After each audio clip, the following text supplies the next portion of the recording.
বগুড়া সদর উপজেলার জয়পুরপাড়া গড়ের হাট এলাকার মেসার্স রহিম ইঞ্জিনিয়ারিং ওয়ার্কশপে তৈরি হয়েছে ড্রোন 2-in-1 হেলিকপ্টার নামের এই হেলিকপ্টারটি। নিজ প্রচেষ্টা থেকেই ওয়ার্কশপের মেকানিক্যাল ইঞ্জিনিয়ার আমির হোসেন বানিয়েছেন এটি। এই হেলিকপ্টারটা আমার কাজের ফাঁকে ফাঁকে তৈরি করি। এটাতে প্রায় বছর 3 সময় অতিবাহিত হচ্ছে। বিভিন্ন দেশের হেলিকপ্টার বানানোর প্রযুক্তি দেখে সেই অভিজ্ঞতাই কাজে লাগিয়ে কয়েক বছরের প্রচেষ্টায় তৈরি করেছেন হেলিকপ্টারটি। তবে এই হেলিকপ্টারের বিশেষ দিক, এটি রাস্তার পাশাপাশি আকাশেও উঠতে সক্ষম হবে বলে দাবি করেন এই মেকানিক্যাল ইঞ্জিনিয়ার। এই দুই পদ্ধতি করার এই জন্য করছি যে যানজট যেভাবে রাস্তায় চলাফেরার যে একটা সমস্যা, এটা থাকবে না।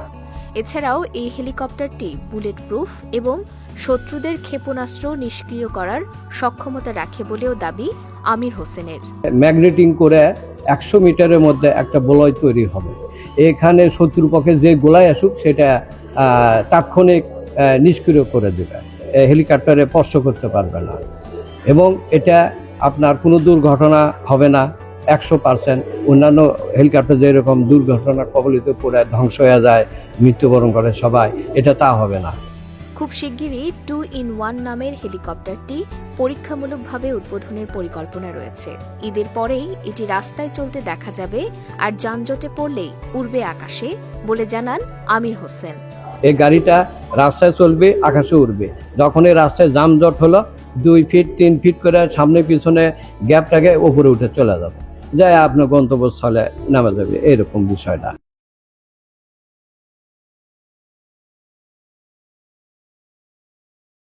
আমির হোসেনের এমন উদ্ভাবন দেখে উচ্ছ্বসিত স্থানীয়রা। তার এমন কর্মকাণ্ডে সরকারকে সহযোগিতা করার আহ্বান জানান তারা।